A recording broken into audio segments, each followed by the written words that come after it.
Hey there, folks. Welcome to Spectrum Pulse. We talk about music, movies, art, and culture.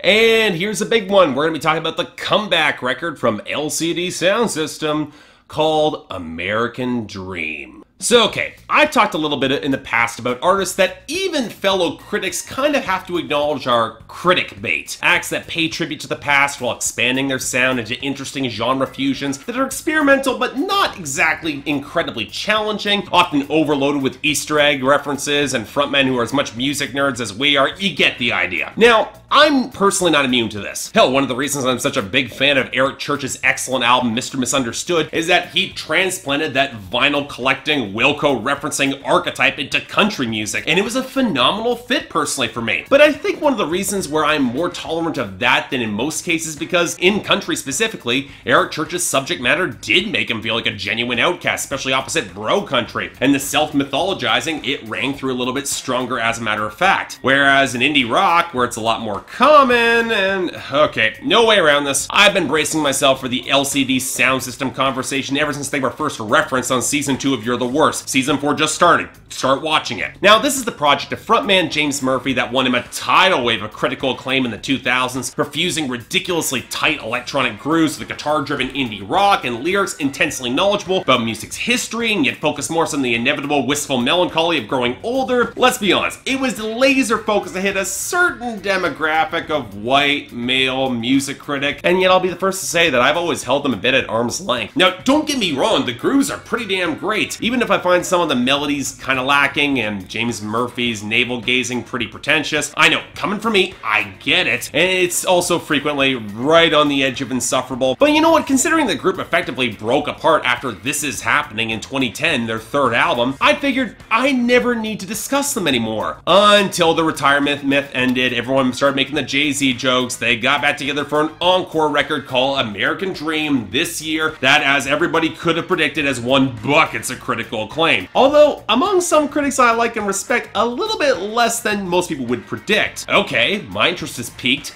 What did I find on American Dream? Well, I find it honestly hard to not add to this record to the list of muted and underwhelming comebacks that have cropped up over the past couple of years. Projects that don't take the chances they seem to on the surface, won a ton of praise from the diehard fanbase, and yet more critical listeners have come down even harder. If anything, my emotional response to this feels a lot like when I covered At the Drive-In's return earlier this year, coming back from a critically acclaimed back catalog to what I liked but definitely didn't really love. It was just not really my lane, playing in many of the same thematic arcs that informed their previous albums with variations in sound that don't always flatter them, and yet overall I'm not particularly passionate one way or the other because I was never a huge LCD Soundsystem fan in the first place. I will say it's not really better than Sound of Silver or This Is Happening, but I don't think this is a bad album, just mildly underwhelming and occasionally exasperating. And really, those two descriptors can be described easily to the production and writing in that order. So let's start off with the sound and compositions on this record. Now, again, I like most of the underlying foundations of an LCD Soundsystem record. James Murphy's got an uncanny knack for fusing drum machines and synth grooves with jittery guitars, spiky bass grooves, and unconventional percussion. And to me, the band has always been at their best, either going for big, anthemic, a little bit more earnest indie rock anthems with the brains behind them, or doubling down on the nervy, post-punk, and Talking Heads-esque grooves that ratchet up that anxious tension. And while we do get some of that here, the guitar skitters and howls across Change Your Mind that crank up some of the dark crescendo, the unsteady bite behind Emotional Haircut that I really like, the quick tempo of the groove behind Call the Police, the keening wails behind the firmer bass of other voices, hell, really the guitar solos that even just on interjections on Oh Baby, I Used To, and Tonight, they either elevate or outright save those songs. But I can't help but feel that as a whole, across the songs, there's a lot less nervous energy and tension in the same way. Not helped by compositions that lean heavily on spacious, buzzy synths and ambient drones and nearly always run longer than they really should. Now, granted, that's always been an issue with LCD Soundsystem for years now, ever since the beginning, and I'm not saying that all these songs needed that bass line and bass guitar presence. How Do You Sleep? It gets a lot of mileage out of the dark skitter of the kick drums there, I can appreciate that. But on the flip side, you also have the title track with its languid, oily swells and soft tapping percussion, or the ugly tones that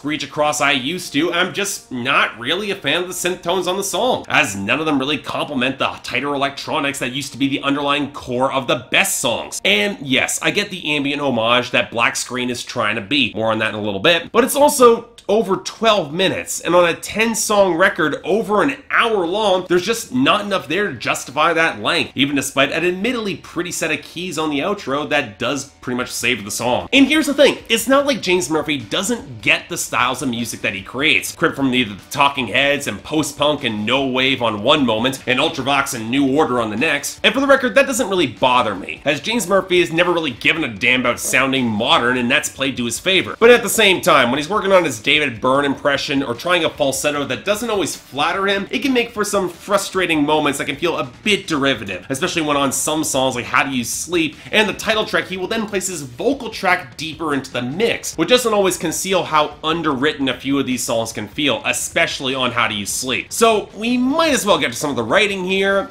And you know what, here's the thing, it's an LCD Soundsystem record. And if you're expecting the overarching struggle between the fearful necessity of age and the anxious exuberance of youth, you're gonna get exactly that, like you've heard in the last couple of albums. Just colored a little bit more with the time spent away from the spotlight and the ghost of David Bowie, to whom Murphy had gotten close to before his passing last year. Now it's clear that that grief and ending haunts this album. That's just beyond the closing song Black Screen, which serves as a pretty solid tribute, but his words of pushing Murphy into uncomfortable places for artistic growth in his music, they resonate deeply. Mostly because that comes with the realization that despite his inhuman skill at making it look so easy, David Bowie, he did face that same uncertainty too. He's only human after all. So you have to wonder why the hell this record spends so much of its time in its comfort zone, a comfortable cushion of self-aware detachment that flagellates itself out of habit, and then provides easy justification to take aim at the world and the music scene around him. Now, don't get me wrong, they've done this before, and it's the reason why Change Your Mind actually works, is highlighting the stagnation of normalcy that can be broken free by reforming the band, no matter how uncomfortable it is. But when Murphy follows it with a 9-minute screed against a former founder of his label, Death From Above, it's a detour that can feel kind of thematically flimsy, otherwise being a solid enough song. Where this record gets more obnoxious in my books are the next 3 tracks right after that. And realize, I know some of this is a generational thing, specifically my lack of patience for a certain brand of cynical Gen X detachment. Yes, I get the message of Tonight, casting in the constant focus on the now in modern pop culture, which ignores the passage of time in the larger sense of the word, employs some really dangerous tactics of social alienation in its web of mirrors, especially on social media, and how easily it can be exploited by corporate brands. But the overarching answer of now saying that it's all lies, that's philosophically pretty lazy, and it's remarkably hypocritical, especially on the corporate front. I didn't forget who commissioned 4533 LCD Soundsystem. Call the Police, it might milk the Bowie and U2 comparison in some of the composition, but it's got none of their earnestness as it stepped out of the culture war entirely to scoff at both the frightened and frightening old men in power, and then the kids who are revolting, who are described and termed as triggered, clueless, easy manipulated, and have no idea of the consequences of the systems that they're breaking. And yeah, that might be true, but it ignores the fact that Murphy has the comfort to make that observation because he benefits from those underlying systems. And then you've got the title track, which takes his depressed, disillusioned ex-punk from a drug come down and a one-night stand, putting on a smile and dancing hard to mask any real emotion underneath because,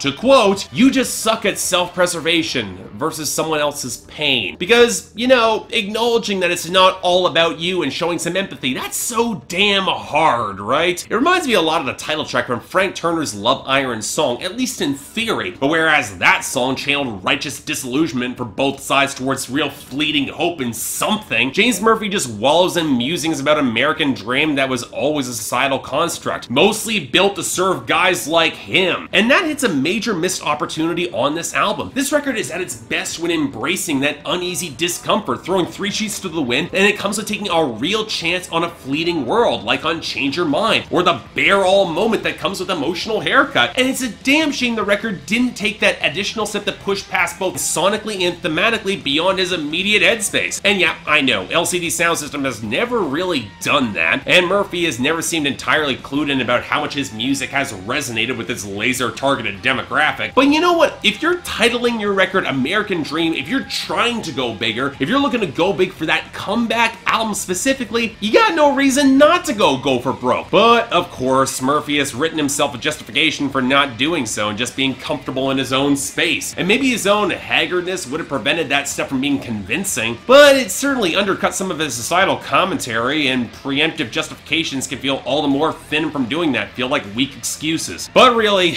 at the end of the day, none of this is remotely surprising. LCD Soundsystem built their career on overthinking their own career and their position in music. And if you've been a fan of that, provided you're able to get on board with a few less tight grooves and a few more retro synth-heavy soundscapes, you'll probably like this album. For me, though, 6 out of 10, maybe a recommendation, but the songs are tighter on Sound of Silver and This Is Happening, at least for me. And there's a part of me that feels that LCD Soundsystem's legacy would ring out a little bit more clearly if it ended there, or at least took a better chance at this album. Just saying. So yeah, thanks a lot for watching. If you'd like to like and subscribe, I'd be more than grateful. I understand a lot of die-hard fans will be kind of angry with this review. Sorry guys, I've never really been on board with LCD Soundsystem. They keep up on my schedule. Figured I might as well cover them. You got it all out in plain view. Polls there for y'all. Tell me how wrong it is. If you want to buy the record, support the band, which I highly recommend you do. Links in the description below. Beyond that, anything else I might be able to do to improve my presentation, I'm all ears. If you guys would like to support this channel and get involved in my schedule, the link to my Patreon is right over there, where 3 times a week you guys get to vote on my schedule, and once a week for you in the higher tiers you get to add records or even movies to my schedule. I know a lot of you have just been coming on board in the past month. I've got a pretty good influx of subscribers, so welcome on board, happy to have you, because honestly with all the demonetization of my videos, the second they go up, that's just a little bit draining on all fronts. But hey, if you guys want to get on board, there's your possibility. I wouldn't blame me if you don't. But till then, I'm Mark, you're watching Spectrum Pulse, and I'll see you next time.